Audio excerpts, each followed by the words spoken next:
Here we go, round two. So we're going to get this legend back in tonight and see what tonight brings. All right, here we go. Here we go. Hopefully work, and if not, we'll just work out some quick sort of stuff. Here we go. Hey, Tony. How you going? Mate, welcome back. Can you hear me all right? Yeah, mate, just me, dude. You know, I struggle with technology sometimes. Lucky I'm not trying to do it. Hey, mate, I see you brought your mate tonight, that gorilla. Or was that King Kong? That's my guardian angel, mate. Nice. Oh, mate, a good one to have. Two in the car, one here, two here, couple here. Yeah, amazing. Have you tattooed many gorillas over the years? Oh, heaps. Yeah, cool. Yeah, they're amazing creatures. Ox-baker. Amazing, mate. George the animal. You been good? Yeah, shit. Oh, Yeah. mate, up the shit to tell you the truth with this crap that's going on. Mate, Yeah, I know, mate.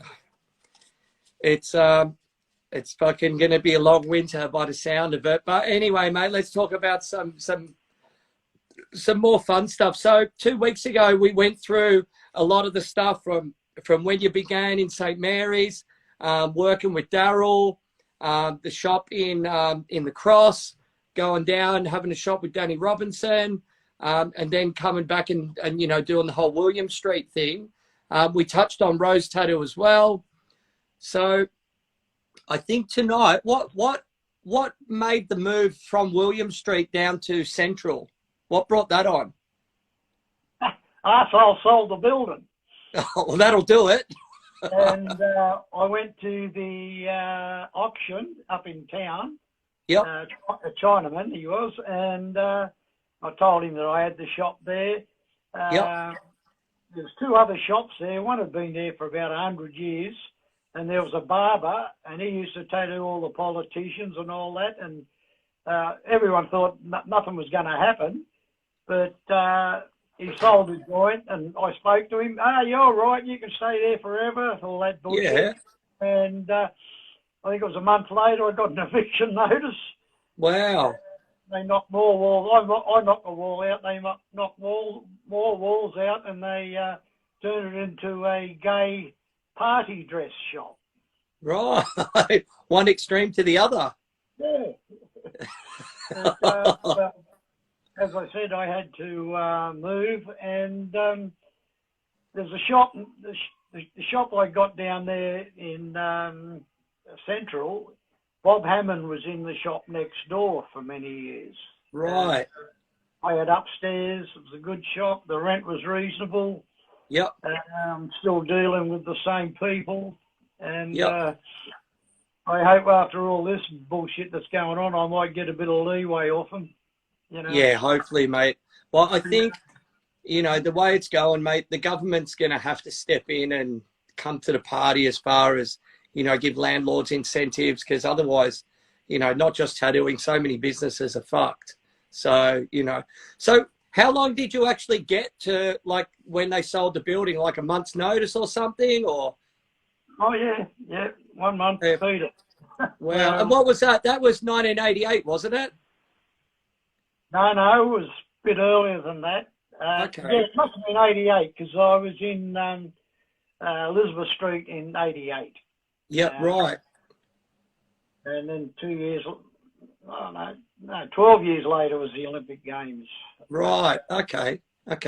So when you set up the Illustrated Man down at Central on Elizabeth Street, who was working with you then? Like, Terry Roberts. right. Okay. Well, Fran and Kim with you then as well? No, not straight away. It's me and Terry. We moved all the stuff in the shop and went to the pub. Yeah. We were there for about 2 or 3 days because it never shut. And and anyway, we said, hey, listen, mate, let's better get our shit together and go down and start knocking some designs on the walls and tattoo some people. Now, funny thing about that shop, it was busy, Yep. But Saturdays were dead for some reason. I never did Right. tattoos on Saturday.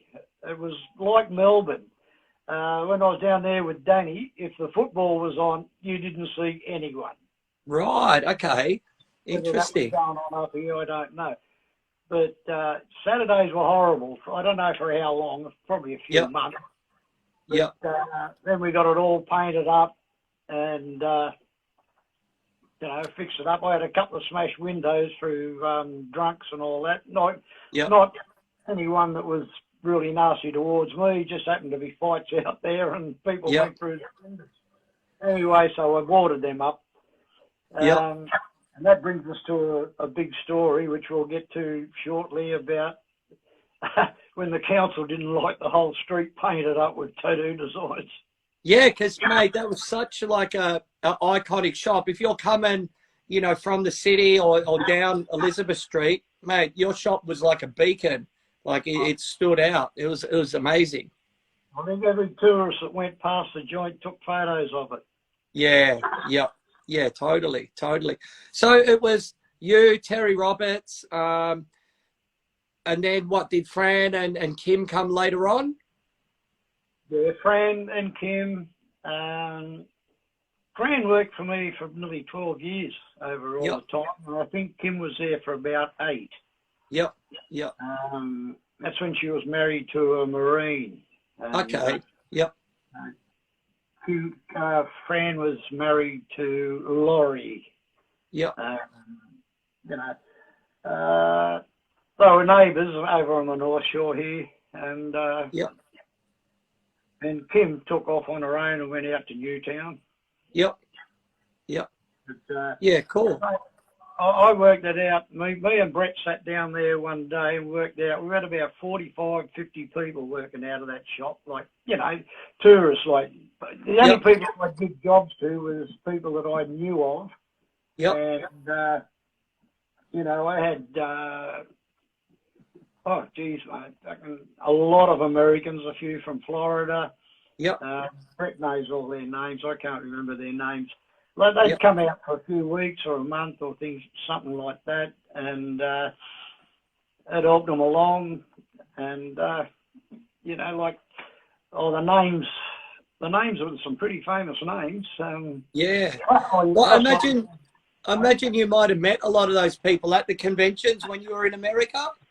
I wouldn't give anyone a job that I didn't know he was worth his weight in gold. Yeah.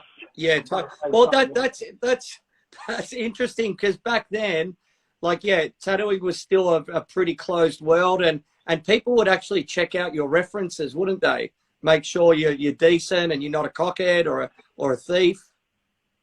Well, you can check out all you like, but you don't really know exactly what they're like. Yeah, you true. have to work with them and you start to know their bad habits. Yeah. Yeah, true. A lot of bad habits out there. Yeah, that was tattooed. So who was there? Like Ronnie Isherwood that you've tattooed before. Hey Ron, how's everything up on the sunny coast? He got tattooed a lot by Ronnie Ackers at your shop back in the day. How did Ron come about to work with you? Ronnie Ackers? Yeah. Okay, I was at a tattoo convention in Dunstable. Yep. Sitting around with a bunch of old timers and all that, and I said I was looking for someone to come over and help me out, Yep. And Derek Hingham was there. He said, "Mate, I'd really like to come out there in our winter and all that." I said, "No problem." Yep. Anyway, I got back home, and you wouldn't believe it. Ronnie Ackers was sitting on the step. He didn't waste time. No, he didn't get invited either, but he was there, and he stayed there for probably 8 or 9 months. Yep. But he could have sent me broke. He had a missus in Bali or somewhere. As soon as I'd go home, she'd ring him up reverse charges every night and roll up about a $2,000 telephone bill. Did he leave you a surprise telephone bill when he left? He left me with one. It was about $900. Oh, bless his heart. He had quite the reputation, Ron, didn't he? Yeah, mate, he was fast, and you could tell when they healed up. Yeah. Yeah. So what was he doing there? Was he doing night shift or something, or were you running like split shifts at the studio? He worked there with me. Had trouble getting him out of the joint. Yeah. Yeah, I'd work from about 10 o'clock till 7 or 8 maybe, and Yep. whoever else was left there. Terry had worked 12 hours a day. Very Yeah. right. Yeah. He was a worker, and he Yeah. did really good tattoos. He knew what he was about, and if you ever see any of his work, it'd be the same as it looked exactly the same as it did when the person walked out of the shop, and that's what you want, you know. Yeah. Totally. It's missing, and you know, you want to do a tattoo on someone that people can see from the other side of the street and say, "Oh, that's pretty good." Yeah. Totally. Totally. Yeah. You actually had a lot of English people work with you over the years. Like I know Simon Bishop, who's now down in Geelong. Bish worked with you for quite a while. Yeah, he sure did, and another good tattooist. Yeah, I think he spent time with Paul Jeffries, like Hanning. He'd done the rounds as well. Yeah. The only thing I don't like about Simon Bishop is his love for Volkswagens. Maybe if it was Harley Davidson, it would have been better. Well, generally there was always one sitting out the front of the shop. Yeah. Yeah. I don't think he had a niche or anything like that for motorbikes, but Yeah. He's a mad car guy, that's for sure.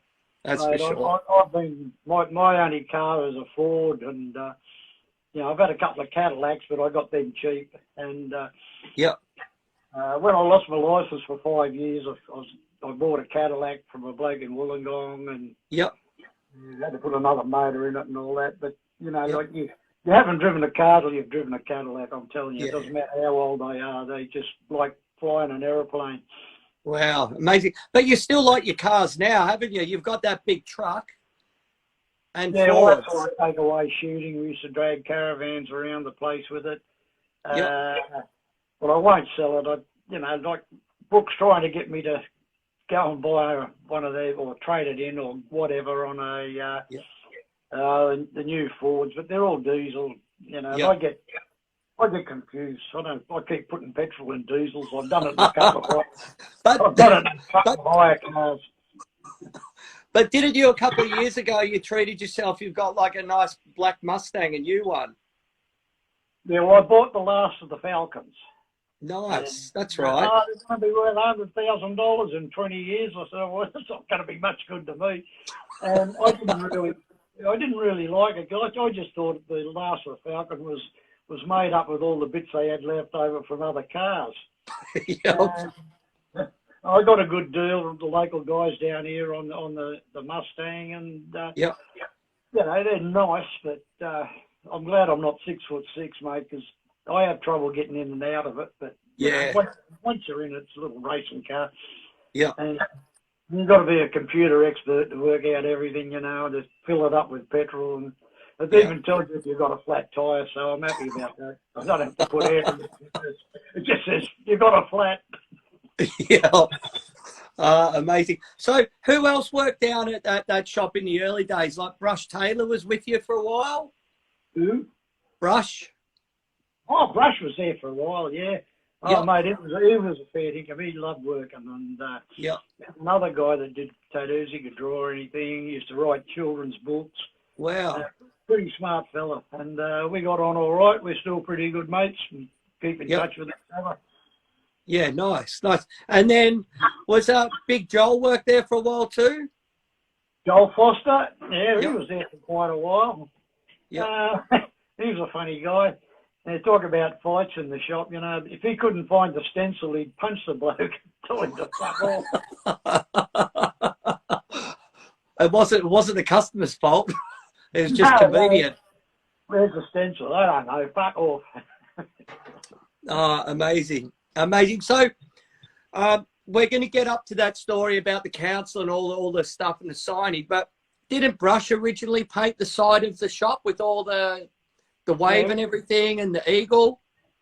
Yeah, he did the big wave, the Jack wave. What's the name of that? Do you remember? Hockesize, the guy that did it. Yeah, the Great Wave. Yeah. He did that. I think he just did that. I'm not quite sure. Yeah. Gary painted a bigger one, and then he went right through the joint with the Jack and all that. And when I beat the council, they rang me up a couple of weeks later. Oh, you got a picture on the wall of a Japanese with stabbing a fish, stabbing a carp or something.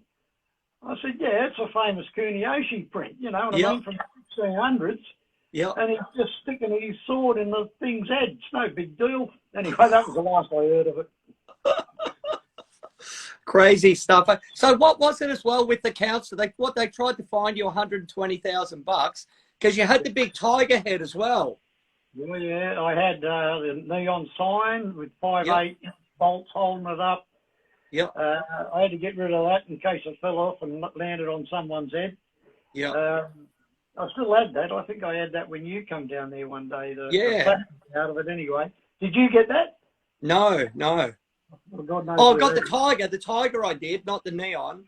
Right. Okay. What? It was $110,000. The 10,000 was GST. Oh, nice. The first time I got it, I threw it in the rubbish tin, and then I got another one. It was $120,000, which is tax, I think. And I was 3 court cases. And I had a good lawyer. He wasn't cheap, and we three times we went to court, and they said, mate, you can do what you like. Yeah, amazing. So you remember that there's an old tattoo that Bob and Pete used to do, the Mad Jap, the Jap with the big sword through his head. I've got it on the back of my leg, and it was done by a guy in Melbourne. Alf Mingens. Alfie Mingens done it on the back of my leg, $5. And I said, all right, Gary, let's put that on the front wall. What started it off was the Asians that live around the area. Remember the tiger's head that you've got? Yep. That's a bad luck symbol for them. Right, okay. And I used to look at it every time they'd go down to the casino and lose. Yep. So it was your fault. Oh, crazy, mate, crazy. So Gary that repainted a lot of that stuff, he's been with you for a long time now. Have to be, what, 20 plus years? Oh, easy. Yeah. Gary was one of those guys that would come in every second week and want another tattoo. And I just about finished his arms, I think, and I said, listen, what do you do for a living? He said, oh, that's right. I said, what do you do for a living? He said, I'm a sign writer. And I said, listen, can you paint the shop? And he said, yeah, painted the shop. So he was painting the shop, and I was tattooing him every second week again for nothing. So nice. I just about covered him from head to foot. Yeah. Yeah, he's got the big koi on his back, doesn't he? Yeah. Yeah, amazing. So what happened then? Like how did Gary start apprenticing or tattooing? Oh, mate, I didn't have apprentices. I said, yeah, sit down, get one of your mates, tattoo him. Yep. And I'll tell you what you're doing wrong. Yep. And he just blasted away, mate. And that guy does some amazing work. Yeah. Yeah, I imagine, like, all that sign writing and, just the good knowledge of art, and also working in your shop surrounded by everyone would have helped so much. Oh, yeah. Yeah, mate. I think he started about the same time as Brett. Right, okay. Yep. And I did the same with Brett, get one of your mates, and his first back piece was a bunch of rock and rollers or punks or something like that. And and I said, oh, look, that's pretty good. I said, your eyes all right? I said, go and get a pair of glasses. He went and got a pair of glasses, and his tattoo improved overnight. As soon as they improved overnight, he threw the glasses in the rubbish bin. Old school. So what made Brett want to follow in the family footsteps? Because I know he had another job before tattooing, and I think we spoke about last time when you know, he come into William Street after school and, you know, you punched a dude out. You know, it's just a wild era. You know, because obviously I think he, started tattooing in his early 20s? A bit earlier than that. I tried to get him into William Street, but that didn't work out. And he was changing tyres for some car mob and all that. And he came into the shop one day and he was covered in fucking tyre dirt and grease and shit like that. And said, Dad, I've had enough changing tyres. I said, all right, go and have a shower and come back and you can sit down here next to me and we'll get into Nice. Nice. And mate, he does amazing work too.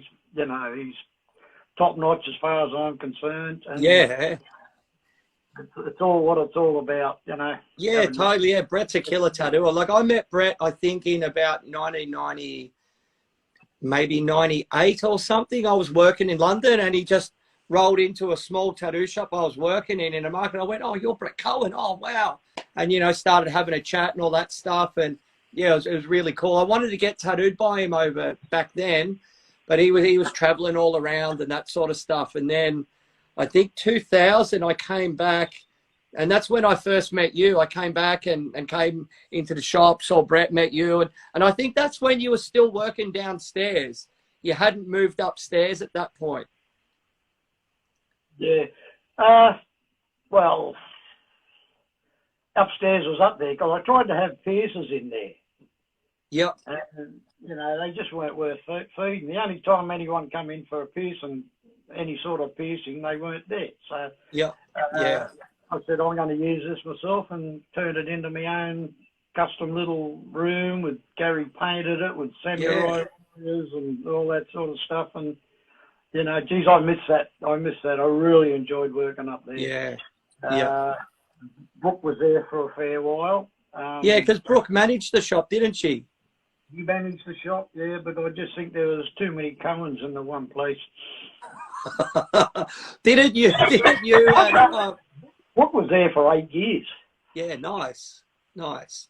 Yeah, didn't you and Brett do some sort of TV show, just the two of us?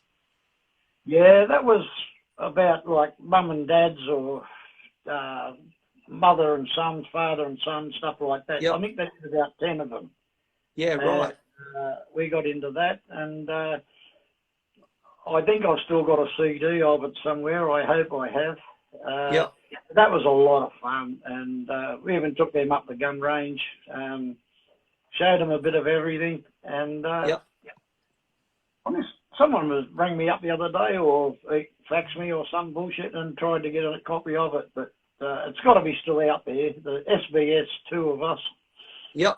Yeah, cool. But like you guys and, you know, the whole shop, you've been, you know, courted by the media non-stop over the years. You've done that many TV interviews, magazine stuff, you know, Sunday papers, like the whole lot. You've really done well for tattooing, Tony. Yeah. Oh, mate, hey. It was fun times, and you know, we did picture magazine for about 2 or 3 years. Yeah, that's right.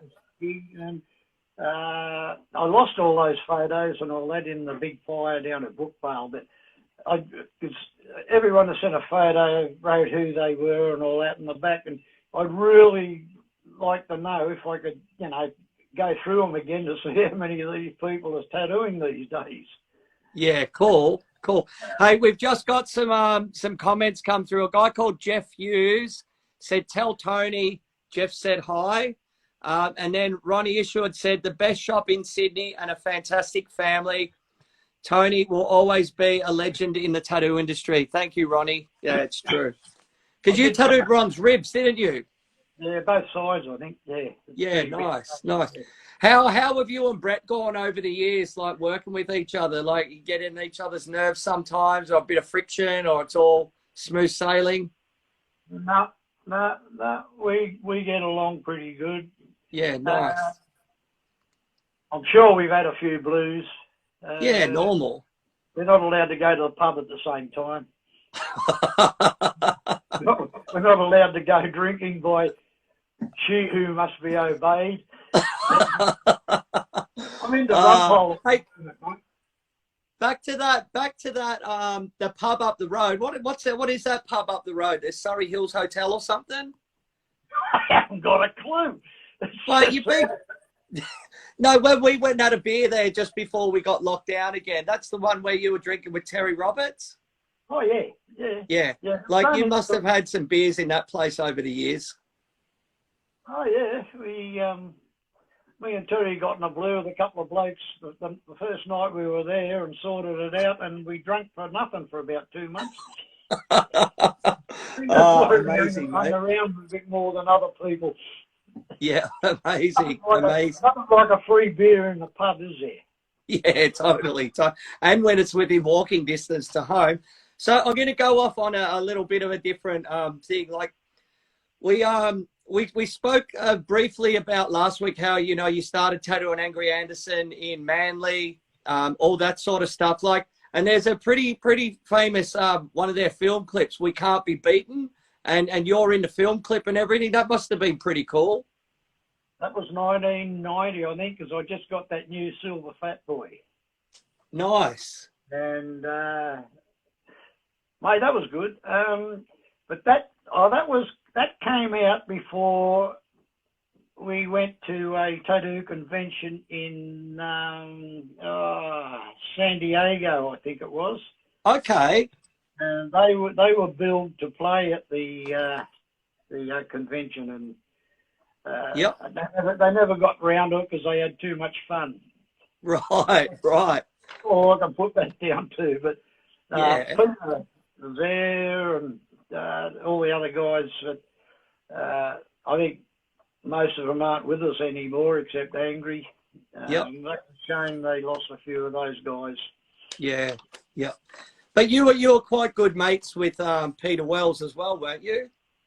Oh, mate, yeah, we were very close, and they used to come down and listen to some of my records, the old Link Greys and all that, and a lot of rockabilly stuff and all that. And a couple of their songs, they told me that they used the background music and all that for their famous hits and things like that. Cool. Yeah, I had a little room out the back there with a record player and piles of old 45s and stuff like that. And we used to get into it, have a few beers. But, Nice. Pete was a great bloke, and I did a portrait of Bridget Barter on his back playing the guitar. And, okay. I've got a photo of that somewhere. I'll have to dig it up. But, nice. Was Peter teaching you slide guitar at one point as well? I gave him a job to teach me how to play the guitar. Play slide guitar. And that went down the drain. He moved on or something like that. And I'm learning again now, mate, but I'm tone deaf, and it just doesn't sound any good to me. But Danny taught me a lot of stuff, and I went and did 3 years when I was about 12 years old of Spanish guitar and all that. I could read music, sort of shit, but I just can't get it together for the love of me. Yep. Mate, still have a crack, mate, and just love it. Hey, I've got a couple of photos here from the San Francisco convention, and you might be able to tell us a little story. Like, who's this guy? Oh, Edward and Artie. Yeah. Did you come across Ed much over the years? Yeah, a few times. Yep. How was he? In the beginning, he didn't like me, and Doc Price introduced Ed Hardy to me in, might have been Philadelphia or something like that, and Ed Hardy put his hands out and shook hands with me. He said, "Oh, I've heard a lot about you," and he ran away. Yeah, the wild man. But we've caught up a few times. He retired about 8 or 9 years ago. Yeah. I think when he got his big payout. Yep. But, mate, geez, he did some amazing work, that fella, and he did a lot of work, you know. Yeah, nearly everybody tattooed became a tattooist. Yeah, I think we touched on that the other week, because we were saying, like, you know, Herb Froman would send a lot of people over to you to get tattooed that had big work from from Ed Hardy on him. So you would have seen a lot of his stuff in real life as well. Oh, mate, yeah, sure Yeah. did. Yep. He was quick. A lot Yep. of the old-time American tattooists were very slow. Yep. And it's changed a lot over there. It's changed a lot here too. Yeah. But in the early days, there's only so many of us around, and all you could really do was make sure you did a better job than the fella down the road or Yep. in the next place. Yep. All right. I got another photo here from that same convention. I'm sure. Who's this fella? Jack Rudy. Yeah, nice. You come across Jack much over the years? Yeah, a few times. Yeah. He's pretty close shop to a sort of bloke, but no, we have a Jack. I didn't get to really know the ins and outs of Jack Rudy. Yeah. Like a lot of the others, kept to himself. Yep. There's another guy from Canada, big tall bloke, does amazing work. Not Paul Jeffries? Oh, yeah. You know, those blokes do amazing work. Like, Jack Rudy was mainly into the portrait stuff and things like that. Probably the first guy that got into major portraits and stuff like that. Yeah, I think it was, for years, all you ever saw was like portrait after portrait. Yeah, exactly. Hey, speaking of portraits, like I worked for Paul Branner on the Gold Coast for quite a few years, and he had 2 big tattoos under his arms here from you.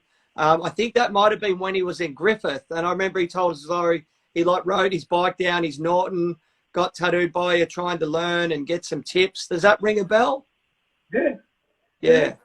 I think he was, what do you call them, worked in a funeral parlour. He was he had a funeral.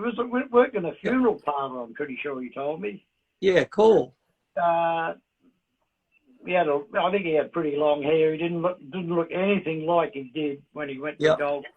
And I think I come across him up there, and he told me he got a couple of big tattoos off me under his arms. Yeah. But like as I said, it would have been gold to have the camera and take photos. Like I've been taking photos ever since the camera come out, and I've got old cameras around here with film in them. I've never ever got them developed. Yeah, wow. Was in them, but I wasn't into taking. I used to take a lot of photos, but not like I do now. And I wish I'd have been able to do it from the beginning. You know. Yeah, but I guess as well, you're just that busy back then. You just didn't think of it. It wasn't, it didn't become the normal thing to do. Hey, I've got this other picture here, and I think this might be this is like that mural that was painted on the wall to do with the fine. Yeah. Yeah, the eagle with the big tattoo machine. That was like super cool as well. That was in the fire too. Yeah, nice.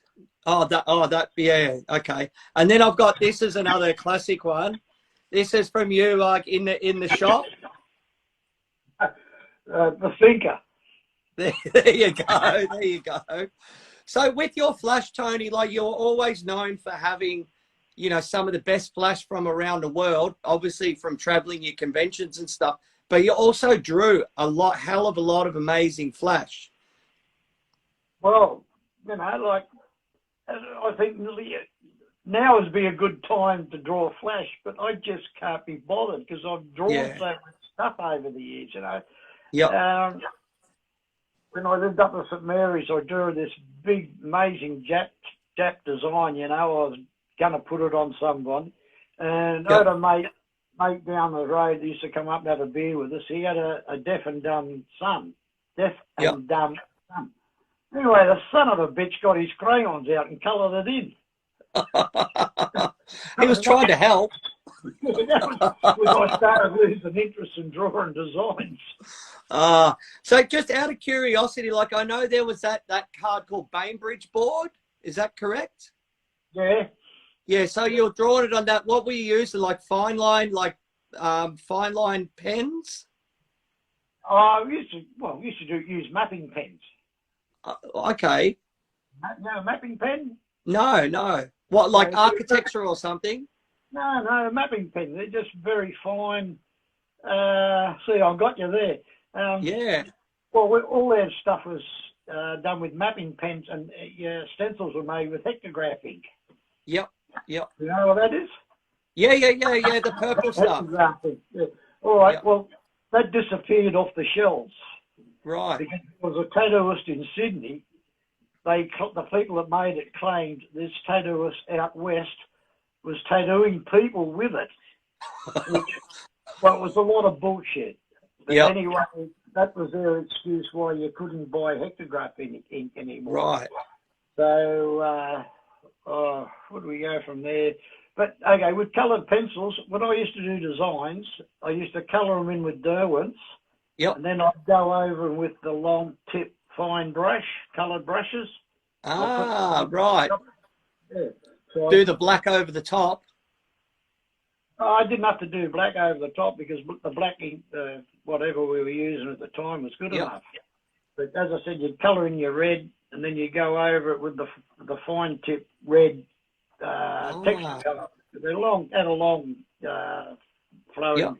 I got a bag of them around here somewhere. Yeah, cool. Yeah, because that was a different thing. Like a lot of Aussies didn't do the whole watercolor thing like the guys in the States did. It was all colored pencils, wasn't it? Yeah.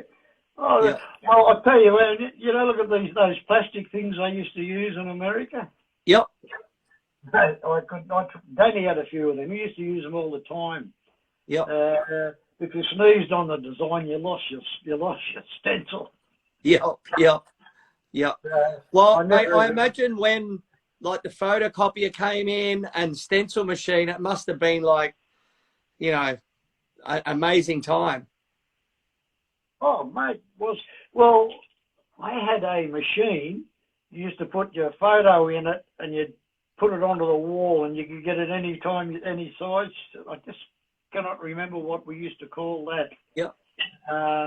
And then you'd trace it off the walls, and then right. You'd redraw it till you knew you had it properly. Yep. But what in the hell was the name of that thing? I might think of it later on. But yeah, cool. So you were talking about your photos and stuff before. Like I've been lucky enough to be invited over to your house quite a few times. You've got such an amazing collection of photo albums throughout the years, business cards, photos of your work and other work. It's, you've got an amazing collection of stuff. So how did I think we might have spoken about the business card stuff last time. Was it just from meeting people or conventions and just become a collector in general? Well, maybe it goes from the days when you used to write letters to people. Yeah, that's right. Yep. Send a lot of people I'd write to. I'm going to Doc Forbes in Canada, Doc Webb in San Diego. You'd send them over a couple of cards, and they'd send you back a pile of other different tattooists and that. Yep. And I went straight in albums, and I've got the oldest ones I've got are from a guy in Rio de Janeiro whose father was tattooing in it, and wow. 40, 50 years ago I was writing to this guy. Yeah, crazy. Kazuo Guri, he must have written to every tattooist in the world sending all the photos of his work, and I've got albums with him. And it was what you did. You pinched a bit of this and pinched a bit of that till you got down your own way of doing it. That's yeah. Hey, speaking of business cards, like where did the ship and the snake come from? Because it's such an iconic image that's like stood the test of time for forever. I pinched it. Nice. Well, actual fact, it was a jeweler in San Francisco. Yeah. It came from him, and Brush redrew it. Okay, cool. It wasn't exactly the same thing. Yep. Yeah, nice. Well, I've still got the card somewhere. Yeah, cool. So we've just had had the Olympics are going on in Tokyo. You know, Brisbane's just got the Olympics for fucking some time in the future. But Sydney had the Olympics in 2000, so that must have been a pretty crazy time. No, it was probably, there was two times that were just out of control. The Olympic Games and 88 when the tall ships came in. Oh, yep, the bicentenary or something like that.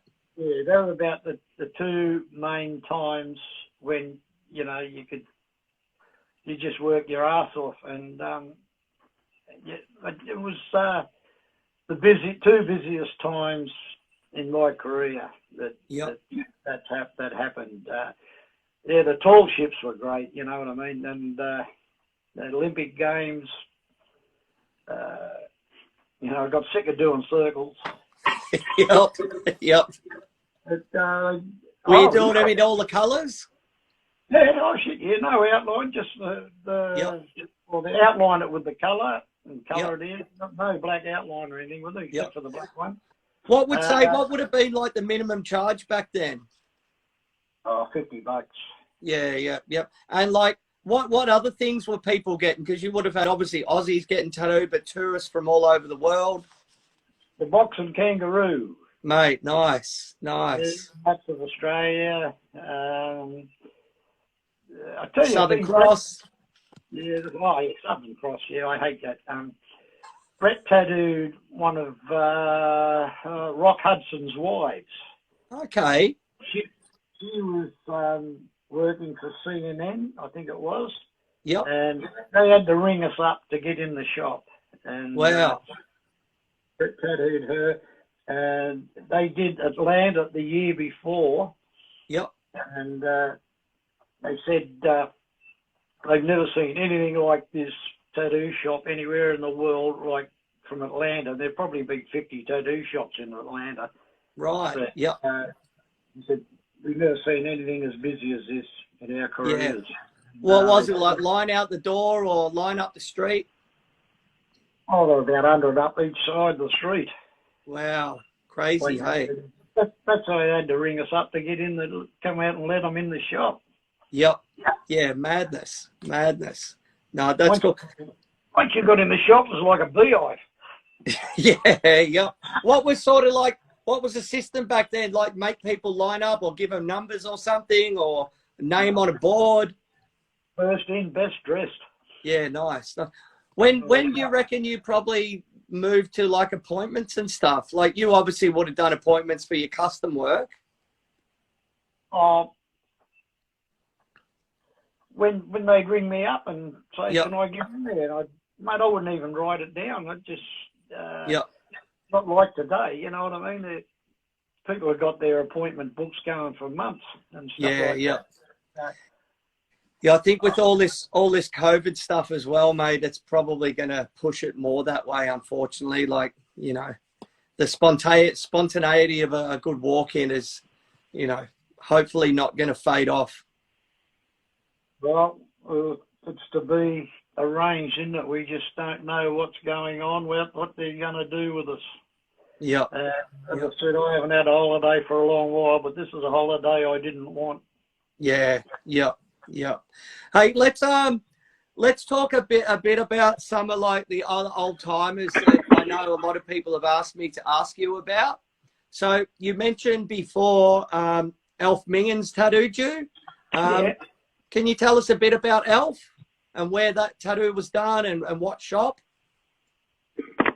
Oh, it was in his backyard. Yep. Des Connolly took me there. Oh, amazing. And it's down the back of my calf. Yep. And, I can't remember what we were talking about exactly, but it was only a tiny little studio. But he had this amazing collection of Japanese back pieces. Wow. And from his brother in England. Yep. Ah, okay. Oh, you there, mate? Well, losing you're breaking up a bit, Tony. Oh, that's better. You're back. Yeah. Oh, you left me. Oh, sorry, mate. Wasn't by choice. So, like back then, Alf? He must have been like a pretty cool guy, I imagine. Very quiet guy. Yep. You know, I can't, mate. As I say, I wouldn't even know what I was talking about with a man. But as I said, all these jobs were done by his brother in England, and they were pretty amazing. I think it's Rich. Yeah. That's it. Yeah, crazy. So also, like, obviously we spoke about your mates with Des. Like, did you hear much about Sailor Jerry back in the day?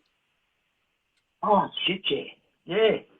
I went to his shop. I was there about 6 months after he died. Right. He was a funny old bloke. He wouldn't write to me for some reason. Right. And anyway, he didn't like bikers. Right. He was 72 years old. He went out and bought his first Harley Davidson. Right, there you go. Yeah.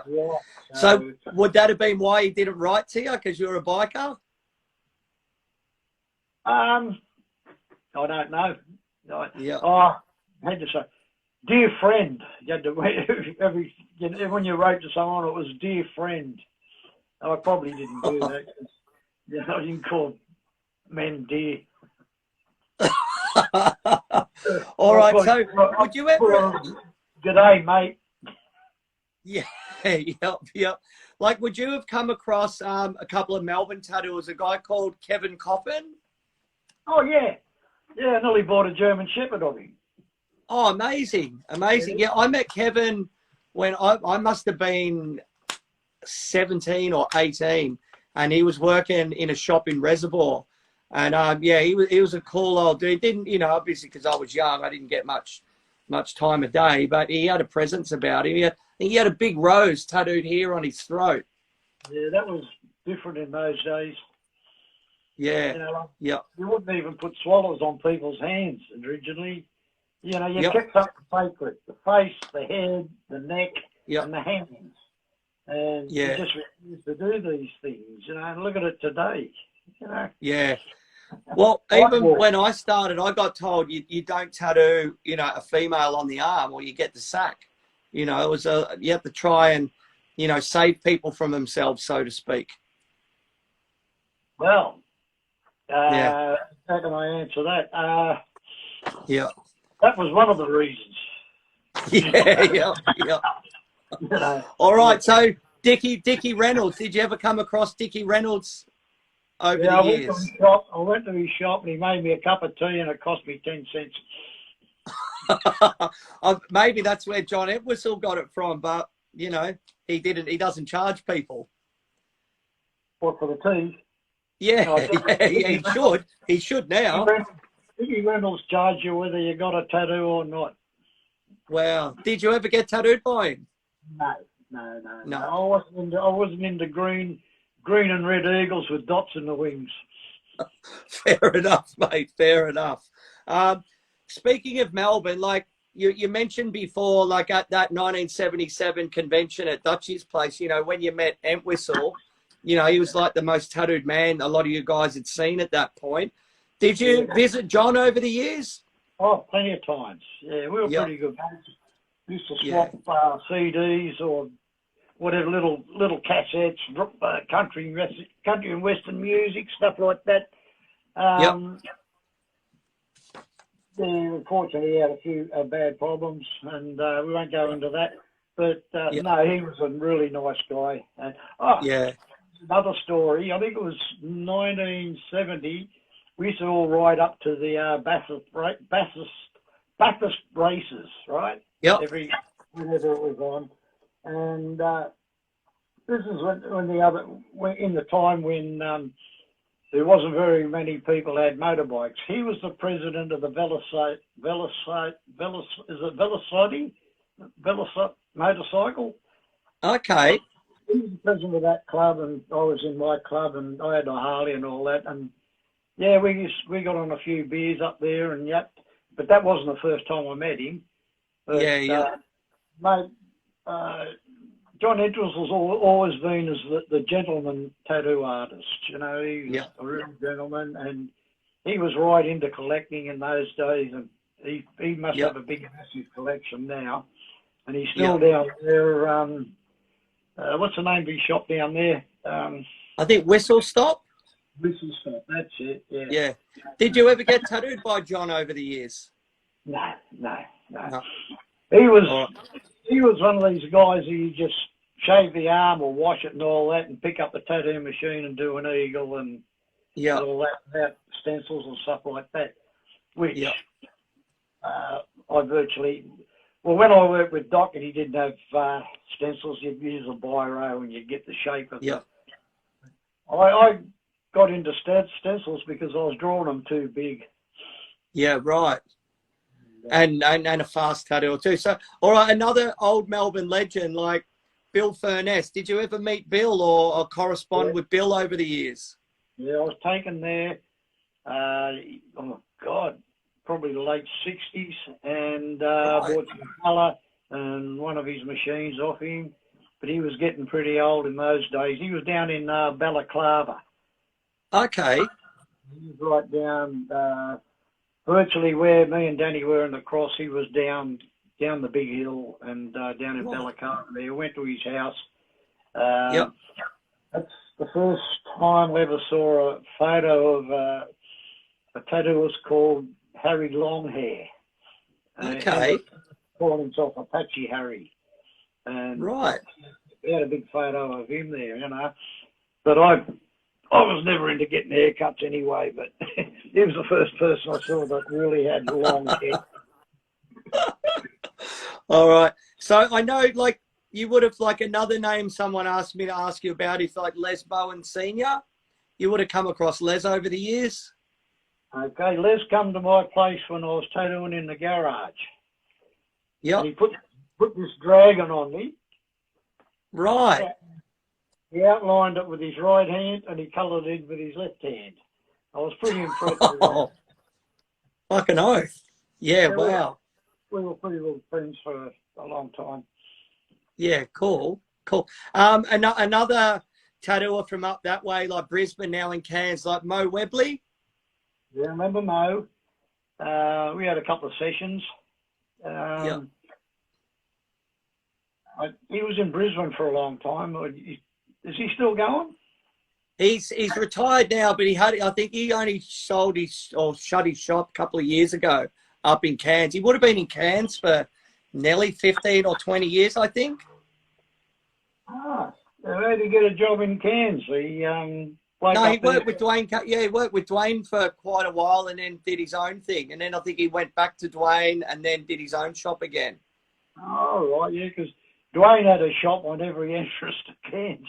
Yeah, mate. Dwayne's a legend. So, hey, and another one from New Zealand, like the rumour has it, and I've seen it, like cards of it, like Roger Ingerton from New Zealand had a shop in Bondi and apparently worked with Wally Hammond. Did you ever meet Roger when he was here in Australia? Yeah, he came into the shop, Illustrated Man, our shop, and just before he passed away, he'd been on a cruise with his missus and a mate and his wife. We sat there and had a yap out the front there for a long time. But I met Roger many times because, you know, I went to New Zealand a fair bit. Roger really liked his smoko, you know. Yeah, he was a real nice guy. And when I was over there with Brett, when Grey Rock opened up his tattoo museum, we went into Roger's shop and it was exactly the same as it was when I went over there probably 30 years ago. Mate, it's amazing, isn't it? It's so cool. Yeah, I went there a couple of years ago to the Wellington convention and I went past it 2 times and it was always closed. And I went there early on the Saturday morning and just waited for it to open, called my customer, said, mate, I'm going to be late. I've got to go inside and see this. And yeah, it's like a proper shrine to him. Some amazing work coming out of New Zealand these days. Yeah, 100%, 100%. So, Tony, our hour's gone pretty quick. So hopefully we can do another one of these with you. But I want to end up tonight because like you've done so many things over your course of your life, like the music stuff, being in film clips, interviewed by CNN, every newspaper and TV show in the country probably. But you also had a part in Mad Max Beyond Thunderdome. Oh, that was great. Yeah. Yeah. I was pretty lucky that I got a lot of bikers involved in it. And a guy called Fat Albert. And, well, we made pretty good money there, to tell you the truth. It was better than sitting in the tattoo shop. But Nice. I got into it through a mate of mine called Bob the Wog, we used to call him, a little guy. And me and Bob the Wog and Fat Albert used to go up to the local pub every, as much as we could, you know what I mean? We buy a case of beer down there, and they're all doing this thing, and, you know, and I'll tell you what I thought was pretty funny. There was one day Mel Gibson and Tina Turner on this truck, and we were all like dressed up. You've seen the pictures. Yeah, it's amazing. And they gave us this stuff. They gave us beer bottles full of water and stuff like that anyway, and act like you're drunk, right? So anyway, I picked a bottle of beer up and I tipped it all over my head. And stop, cut. What'd you do that for? I always tip beer on my head when I'm pissed. That was the end of us as Mad Max. What, so you got kicked off set? Yeah, we got 3 days. It was about $300 a day or something. It was pretty good. Nice. Because, mate, that was like, those movies were iconic, and Angry Anderson was in that one as well, wasn't he? Yeah, he bought a house out of that. Yeah, nice. Hey, did you ever like come across Mel Gibson in the parking lot or the trailers or anything like that? No, I wouldn't have known who he was. Oh, amazing, mate. Amazing. Mate, all right, Tony, thank you so much. I'll give you a call after this, and, mate, if you got nothing on next Saturday night, mate, and you're up for it, we'll do part 3. Pleasure. And, mate, it's been great talking to you. And good day to everyone. It's been a lot of fun. Yeah. Okay? All right, thanks so much, Tony. See you, mate. See you, everyone. Enjoy your Saturday night.